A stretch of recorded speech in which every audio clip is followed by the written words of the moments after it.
Hello, hello, hello. I'm making a video. It's a beautiful day today. It is warmer. The weather always fluctuates here. And when it gets warmer, I can take a shower in the garden with my garden hose that is on the tree. That is so nice. And then I'm getting grounded at the same time. And it feels so good. And there are tomatoes growing, and I hope it stays warm longer so that the tomatoes can fully grow and ripen. That would be really nice. Tonight I'm gonna harvest the last apples. They are all red and beautiful. Some of them are pink and they are sour, but they taste good. And they are very good for making apple pie with it, and that's what I'm planning on doing pretty soon. So tomorrow we have to go to the vet clinic. He has to have his stitches removed, and I hope they give us the money back for all that stuff that they pawned off on us which we didn't even use. So I hope they give us the money back on it because we can't afford it. We have to really turn the dollar any way we possibly can, okay? Because we live on our retirement now, and I don't know how long that fund lasts.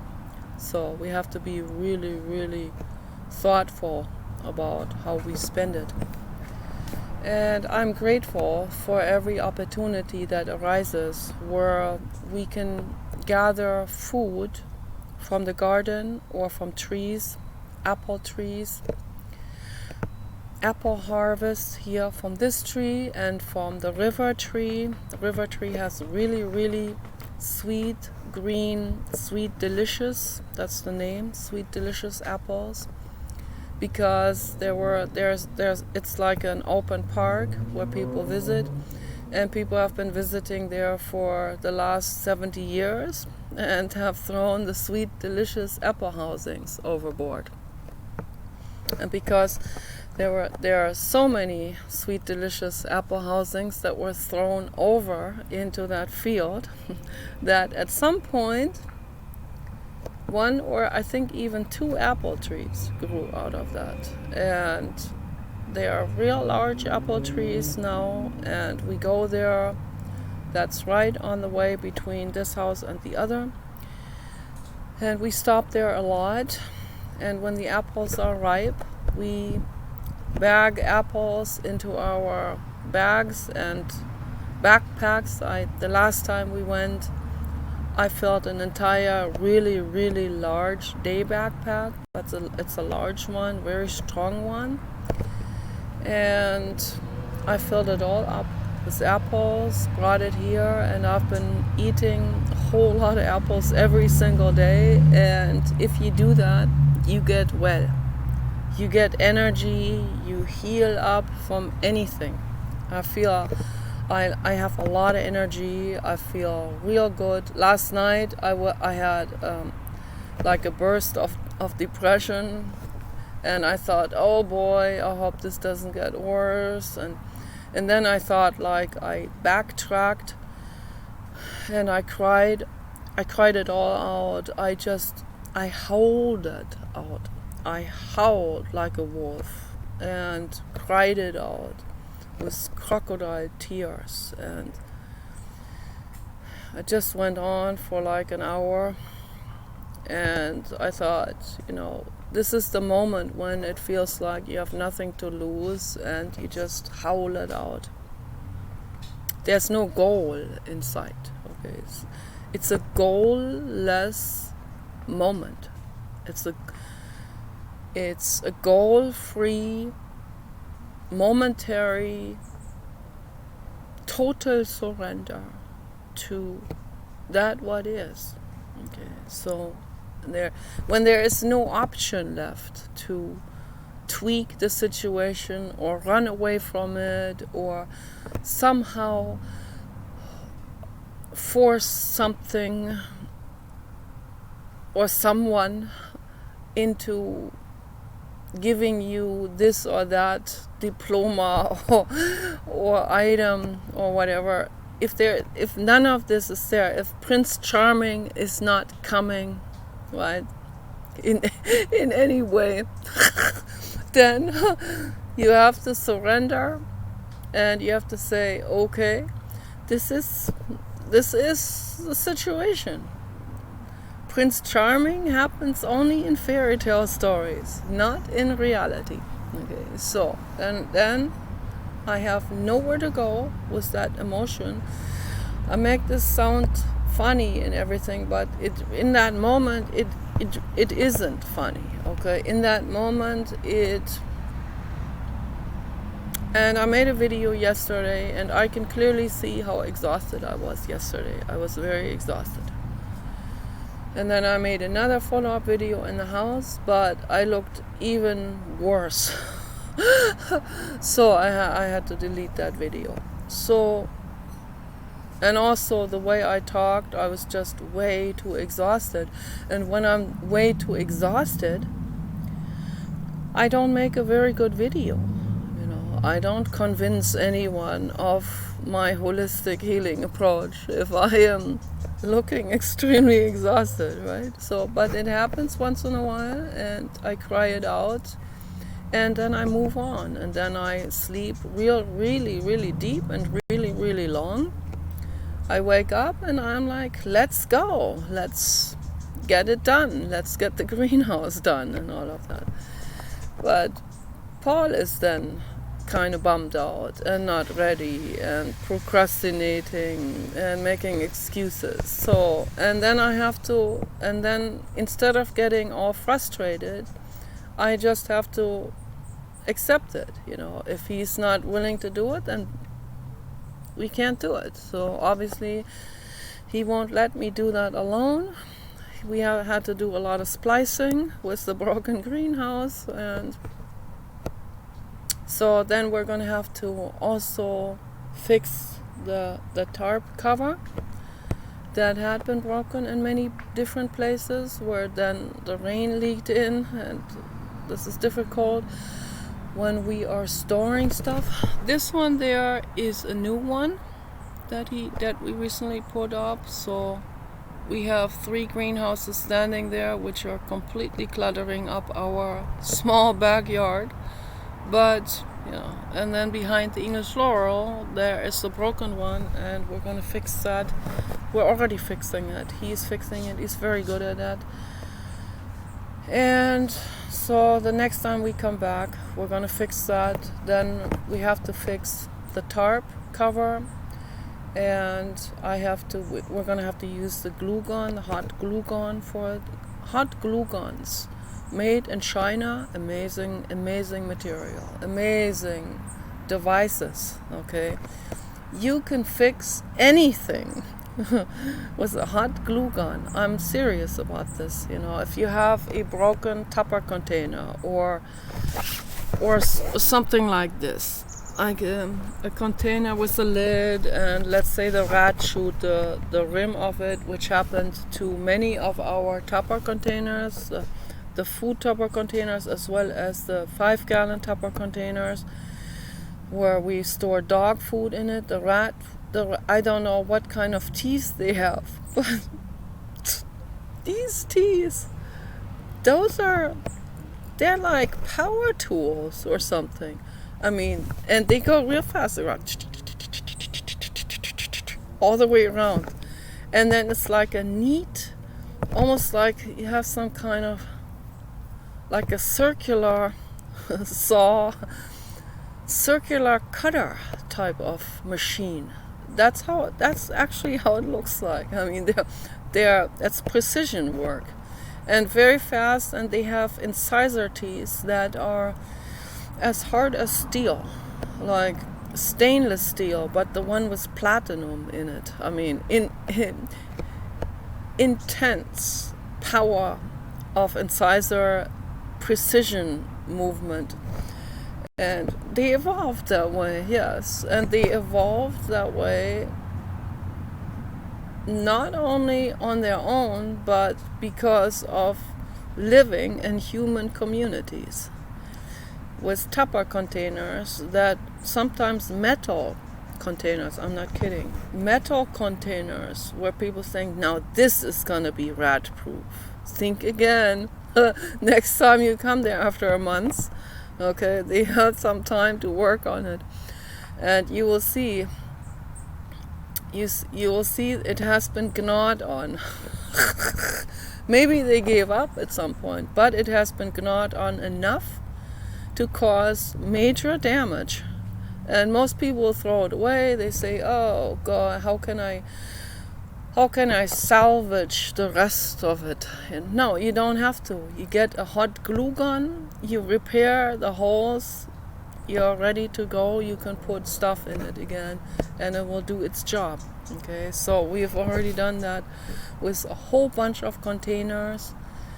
The little containers, that's kind of difficult a little bit, because the little containers where you store oatmeal in it, because then if you put the hot glue material around it, then it might prevent the lid from closing. So some of those lids I had to throw out. I had to put into the recycling container. But the rest I can reuse, and we have to try to salvage and make the best out of the situation. But a hot glue gun, they only cost like, I think like $14 or something, and they last a lifetime, and they come with a lot of those PVC or polymer sticks that you put into it, which melt inside of the hot glue gun, and then you have a paste come out that is very hot. Don't get that near an animal or child. And then you can squeeze it out and fill in holes and all kinds of things. So I know we can fix that greenhouse cover tarp, and it will work again, and it will be good. And then we can put down those wooden crates that Paul found, so like wooden crate pallets, and we can line that up in there, and then we can put whatever cardboard boxes we have stored stuff in it, we can put that on top of those wooden crate pallets to prevent it from soaking up with water. And then art tables, I'm going to put one of my art tables in there again, and planning on sitting there again next year in the summertime to do my sewing work, because that works very well. So in the meantime, I had to use this here as my table, and this cooler water container that I sit on, I have to use that to sit on, and then use that as my table when I'm doing sewing, because I have good light here. So, but once we get the greenhouse set up, then I can do sewing in there again, and that's gonna be super. And I have a table where I can bring my tea in it and drink my tea while I'm doing sewing, and it's really, really good. It works really well. It has good light. So that's what we have to do. As we are dissolving the other household in the other house, which is 3 times the size as this, obviously we have a lot of stuff to bring that we have to store, because Paul has what I call the US illness, where people can't part with things. They can't part with items. That is the US illness. I'm from Europe, where we have had so far, I don't know how long this is gonna last, but where we've had a very, very socialized, very social service-based socialized market structure. Similar to California and Oregon, but more in the socialism direction, even more. So very, very, very much towards communism, actually, and the way it should be working. So, and because of that, because of generations and at least many decades of a very socialized market structure, people, this U.S. illness, the hoarding, the U.S. hoarding illness, it didn't. There are people like this in Germany, but it's like maybe 1%. Okay, 1% of U.S. hoarding mental illness people, or 2% maybe. Okay, so the rest, they actually throw out stuff. You know, they part with things. They put things on the landfill. They put things on the street. They give things away. So this is how I grew up. Always giving stuff away that I didn't need. And it would make me feel good if someone took it that could use it, and that where I could help that person out with that by giving that to them. So here in the United States, this is much, much, much more rare, where people actually give things away. But there are different neighborhoods, you know. So in LA, we lived in a neighborhood in Marina del Rey, which is really completely middle class neighborhood of people that are Democrats, that are very quite liberal, quite like the socialism, and that are very giving, very generous, very kind, and they are still making so much money that they can afford to give something away that they didn't want anymore. Like the kind of stuff we found there in LA, in Marina del Rey, I was amazed about it. I was really amazed. And the law of attraction came in. It's the law of attraction, I'm telling you, it is real. It is absolutely real. So if I cling too much to the big things, the big things like Prince Charming, for example, Prince Charming billionaire, right? If I want that too much, then it's not going to happen, because then I'm standing in my own way. So I make mistakes in the way I communicate, and they're like, that's a hippie. So, but if I am all chill and like nonchalantly walking by, hi, it's like really dandelion here. Then they go, who is that? Right? Fat, but let's check it out. You know, maybe I can secretly do that. Don't get that dirty there. Don't get that dirty. No, don't. I already washed it. Please don't get that dirty. So I am very, very picky about these kind of things. So I don't like anything washed near my outdoor shower hose. I don't want particles to wash onto it. I have to have that nice and clean. So only I touch that. Only I am allowed to touch that. I have OCD, and so if Prince Charming finds out about the OCD, he's like, no, that's too much maintenance. I'm not going to even give this a try, because what if it's gonna be inconvenient, right? But if it's Prince Charming who is on the mission to help someone, so then that's a different story.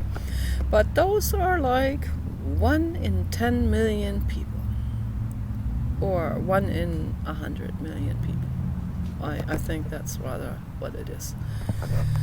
And that brings the odds down to the level of a UFO hovering over me here in the backyard. to that level. And Ashtar Command coming out and grabbing an apple on his way out from the apple tree and saying, "Hello, beautiful girl." And I'm like, what? Do you have some kind of twisted glasses on or something? No, but he would say that to me because he's kind and generous. And he's like 150,000 years old. They don't age very much. And he still looks like 28. And I'm like, a 20-year-old gorgeous looking man, come to mama. And he would do that. He doesn't have this weird social type of stigmata in the brain, yeah. So he's not afraid of being laughed about by some corporate merger person from Dubai. Even though the men in Dubai are very, very eyeballing the women that are on the chubby side, you know. But when it comes to business, they're not going to admit that. They will say to me, and that's what they have on the street in Germany. I can't say exactly where, but it happened there. I'd ride my bicycle through the shopping areas where I think I'm not even allowed to ride the bicycle, but I would ride the bicycle in slow motion, and one of these guys from Turkey or Middle East, they will look up and stare at me, and then he got caught staring at me. Now he has to make it look like he's just bullying me to save his face. Okay, that's how it works. And I find that very sad, and I cannot hang out with someone like this, not even in secret. I will never hang out with someone in secret. This is ridiculous. So I thought about all of that. What if I find that special person? If he's very special, he is not going to hide me in secret. So if he's very special, he will say, "You want to be my assistant?" Okay, I will. Now we have the perfect alibi for him with his wife and all of that. The wife's not into open relationships, but he is. So then he's gonna say, "Okay, that's my personal assistant. Don't worry, she's 60 years old." And the woman, "I'm not gonna worry about that." And then secretly, okay, then I will be okay with that, but I'm not okay with someone putting a chador over my head or a trash bag to prevent anyone from seeing me. Okay, so personal assistant, yeah, check marked. Okay, and I will do a good job. I promise that. To Prince Charming in the future. This is a quantum message to the world. That would be so amazing. Oh my gosh, that would be so incredibly amazing. I don't even know anymore what that's like. I already forgot about it. How amazing this could be. Okay, and I've had all of that. I have had some stunning stud men.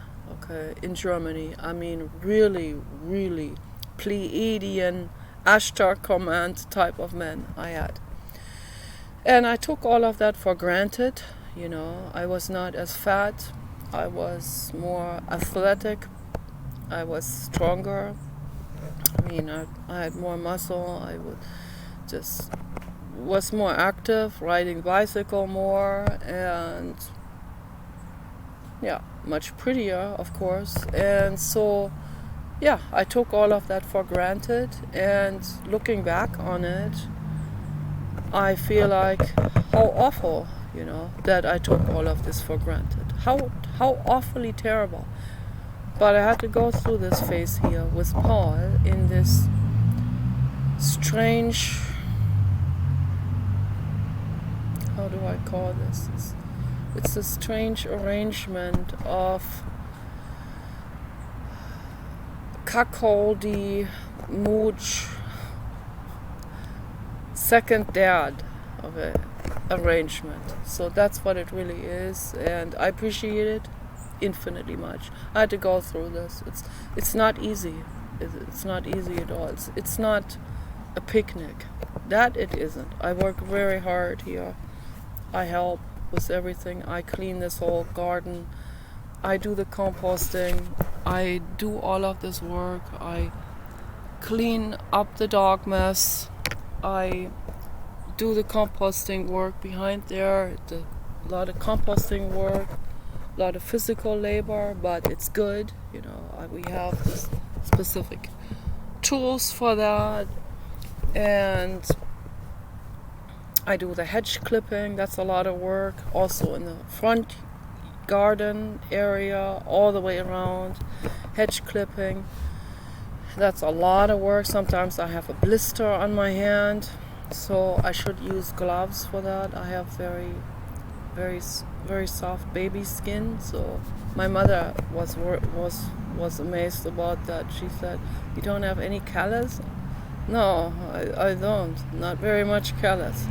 So I have to use gardening gloves for that, and it is exhausting work, and I often have to hang my arms down to recover, and then I recover for a minute, and then I have to go on, and I sweat profusely, but it's very good work, okay? So, and it's very rewarding work, because as an artist I have a very good eye for cutting a hedge in a very even and straight way.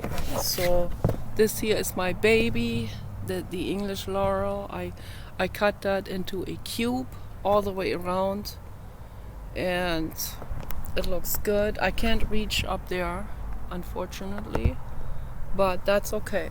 I don't have to reach up there. So in the summertime, that gives me a nice canopy, a nice shade, and that's very nice to be lying down under the English laurel in the shade. Very, very nice. And there are ratzos living in there, and they made themselves nests in there, and I love all the rats, even though we have a tremendous rat problem, and that's why we're looking into rat birth control now. And I wrote a letter to that Sanitec, I think it's called, company, and I told them most people can't afford it, okay, us included. It's $200 per month for rat birth control, to be distributing that around your house. That's too much. We can't afford it. I'm sorry. We're gonna have to face the rat problem. We do live trapping. Right now it's okay. We caught several in a row, and Paul releases them somewhere else in a wild place where there is a stream where they can drink water. And I always talk to them. Once we caught him, I'm like, "I'm sorry." I say, "I'm so sorry. I'm sorry." And the rat looks at me like, Like, And then he comes over to the cage, to the front of the cage. And he looks at me like, "Who is that? Why is he talking nice to me? I'm not used to that. Humans are always mean." So I say, "No, I love you, baby. You are so cute and so sweet.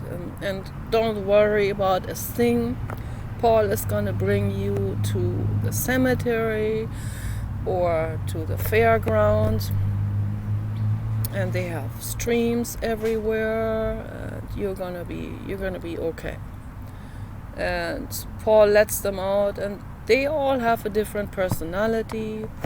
One rat walked under the van, and then he didn't know, because he has poor balance, he couldn't even look under the van to see where the rat was. But I asked him, "How did you drive off? And I hope that the rat, once he started the engine, I hope the rat went out from under the van and into the brushes.